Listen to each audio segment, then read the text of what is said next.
Bismillahirrahmanirrahim. Nahmaduhu ve nusalli ala rasulihil kerim, emma ba'd.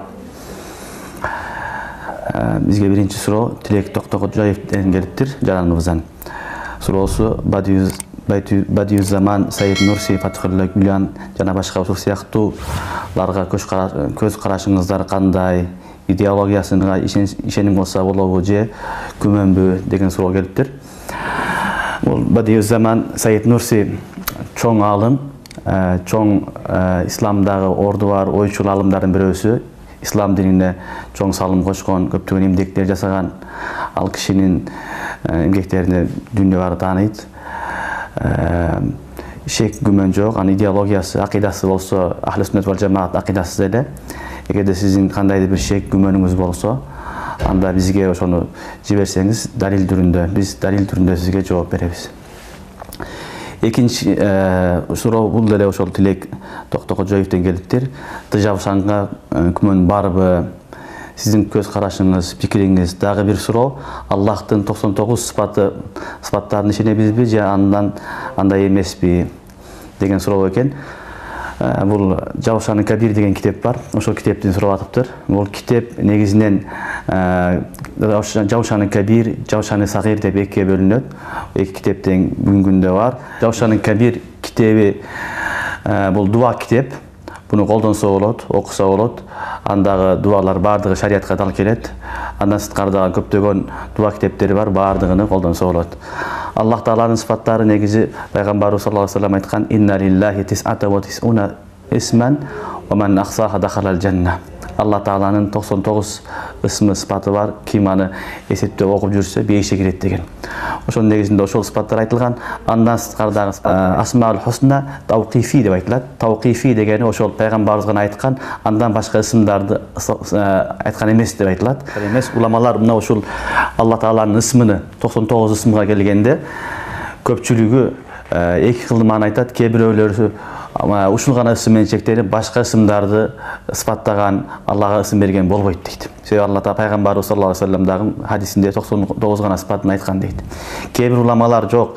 Валиллахил асмаул хусна фад'уха биха, фад'уху биха деген аяттын негизинде ал-хусна болсо боло берет. Жакшы ысымдар, мисалы Алла Тааланын саният деп айтылат, важибул вужуд деп айтылат. Бул хадистерде келген эмес, бирок Kur'an hadisке да каршы эмес. Ошондуктан ушундай бир ысымдар ал Куранга, хадиске каршы эмес болгон болсо, маанисинде бир Алла Таалага жысым жана башка ушундай бир махлуктун сыпаттары берген сыпаттар берилбесе, анда андай ысымдарды колдонгонго болот дейт. Үчүнчү сурообуз Динара Асеевадан келиптир. Ассаламу алейкум. Ажылык парзын аткарган келин аял киши кандай аталат дейт. Ажылык парзын аткарган аял киши шариатта аял хажы кылган аял же болсо ажы эне, ажы апа деп аталат. Андан Жодорбек Маматалиевден келиптир. Кайненем бакшы, кызы менен турмуш кураарда билбептирмин, билсем да мани бербеген окшоймун. Анан ошол кайненем менен мамилемди үзбөй, кадимкидей кайненеге мамиле кылгандай үйүнө кабар алып барып, үйүндө жатып чайын ичип жүрө берсемби, же такыр мамиле кылбашым керекпи деген суроо бериптир. Кайненеңиз бакчы болгон болсо, бул чоң күнөө иш кылыптыр. Бакчылык деген шариатта жок. Шариатта бакчылык кылуу, төлгө ачуу деген нерсе жок. Гайыпты бир гана Алла Таала өзү билет. Алла Таала Кур'ан-ы Керимде "Ва индаху мафатихул гайб ла я'ламуха иллаху". Гайыпты бир гана Кудайым өзү билет, андан башка эч ким билбейт деп айткан. Бирок мамилени үзбөңүз, барып кайнеңиз чай ичсеңиз болот. Ошол учурда кайнеңизге кызыктырып, дин шариатты айтып, ушул кылган иши күнөө экенин, харам экенин түшүндүрүү иштерин жасашыңыз зарыл, аны таштап койгонго болбойт. Андан кийинки суроо 5-чи суроо, акчадан зекет бериш керек болсо, акчанын өлчөмү канча болуш керек? Баткен областынан келиптир. Акчанын зекети, акча негизи алтын менен күмүштүн негизинде берилет. Шариатта алтындын нисабы да бар, күмүштүн да нисабы бар. Нисап деген өлчөм, алтындын өлчөмү бүгүнкү күндө 85 грамм. 85 грамм алтыны бар инсан, ал мусулман бай деп эсептелет. Эми 85 грамм алтын бүгүнкү күндө 114.700 сом деп былтыр жылы чечилген 2014 жыл ошонун тегерегинде болот. Себеби бул алтындын баасы өдө ылдый болгон себептүү өзгөрүп кетиши мүмкүн. Мына ушундай адамга зекет беришлиги фарз, важип болуп эсептелет. Кааласа алтындан берсин, кааласа күмүштөн берсин, күмүштөн бергени жакшыраак. Андан кийинки сурообуз Сайфиддин Бакиров. Москвада кыргыздар бир квартирада 15-20 киши болуп жашашат.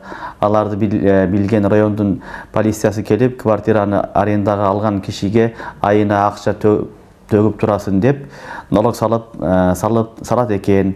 Бул коррупция. Пайгамбар саллаллаху алейхи вассалам пара берген дагын, алган дагын Аллахтын каргышына калат деген хадистин маанисине кандай каралат деген суроо экен. Негизи пайгамбарыбыз саллаллаху алейхи вассалам ар-раши вал мурташи килахума фин-нар деген. Эми мындай кишиге биз айтат элек, мындай жараныбызга биринчиден ал пара бербестен иштегенге аракет кылсын, башка жумуш болсо, башка жумушка которулуп кетсин. Аргасыз болсо, ошол учурда гана пара берип иштесе болот. Пара берген үчүн ал күнөөкөр эмес, экинчи тараф алган үчүн алар күнөөкөр болот. Зарылчылыкта гана, өтө зарыл, адамдын жанынын коркунучу, малы мүлкүнүн байлыгынын коркунучу болсо, ошондо гана пара менен өзүнүн малы мүлкүн жанын сактап калганга шарият уруксат берет. Андан кийинки суроо. Атым Батырбек Бишкек шаарынан дейт. Мен ойлойм, мага көз тийген окшойт. Жыл сайын денем түшүнүксүз ооруйт деп өзүмө рукуя кылсам болобу деген суроо экен. Албетте ар бир мусулман өзүнө өзү дем салып рукуя кылып дем салса болот. Рукуя деген сөз, дем салуу деген сөз. Пайгамбарыбыз саллаллаху алейхи вассаламдын эртең менен кечки дуалары бар, зикирлери бар. Ошону эртең менен кечинде окуп жүрсө болот. Андан сырткары Куранда келген рукуя аяттар бар. Фатиха сүрөсү, Бакара сүрөсүнүн башындагы аятал күрсү, акырындагы аяттар, Муавазатейн, Фалак, Нас сүрөлөрүн окуп эртең менен кеч дем салып жүрсө, башыңызда жакшы болуп калат. Андай кылып салып жүрсө боло берет. Андан кийинки суроо. Бактыбек Сатыбеков фатва бөлүмүнө дейт. Исалай Нур китебин окуп жүргөндүкөн Саид Нурси түзүгөн жамааттын Кыргызстанда алардын медреселеринин укугу барбы деген суроо экен. Бул суроо окуу бөлүмүнө тиешелүү экен. Бул суроодо сиз биздин окуу бөлүмү бар, ошого берсеңиз, ошол жерде тизмеси каттоодон өткөн эмес, сизге такта беришет алар. Андан кийинки сурообуз Айбек Кудайбердиев. Ассаламу алейкум. Менин суроом, адамга жин кирет эмеспи? Жин киргенден кийин жинди Куран менен жана Аллах Тааланын күчү менен чыгарса болот. Молдокелер ушул жин чыгарганына 10 000 сомдон 300 долларга чейин, андан көбүрөөк акча алат экен. Ушул жин окуган үчүн акча алса болобу деген суроо экен. Бул Кур'ан-ы Карим шифа. Аллах Таалам Кур'ан-ы Каримде өзү айткан: "Ва нуназзилу минал Кур'ани ма хува шифау ва рахматул лил муъминин." Биз Кур'анды түшүргөнбүз. Кур'ан ал шифа деген, инсанга шифа, адам баласында мусулмандарга айрыкча бул шифа болуп эсептелет. Ошон үчүн Кур'анды окуп дем салса болот. Экинчи маселе, жин кирген адамга ошону адамга дем салып, андан акча алса болобу? Шариятта бул кандай каралат деген суроо. Акча алса болот. Себеби пайгамбарыбыз саллаллаху алейхи вассалам доорунда bir hadiste gelet. Abu Said Hudri radıyallahu anh rivayetinde sahabaların bir cemaati safarda baratı bir жерге barışat. Ошол жерде алардын bir чоң bir айыл башчы жетекчисин жылан же чаян чагып, аны ооруп калып, алар келип сурашат. Силерде бирөө барбы аяктыра турган дегенде, сахабалардын бирөөсү мен аяктырамын деп Фатиха сүрөсүн окуп, дем салып жакшы болуп кетет. Анан тиги тараф, экинчи тарап ошол адам аларга кой берет. Акы катары. Анан ал койду алышып, пайгамбарга келип сураганда, пайгамбарыбыз саллаллаху алейхи вассалам ошол койдон мага дагы бергиле деген хадис келет. Бул Бухариде, Муслимде да келет.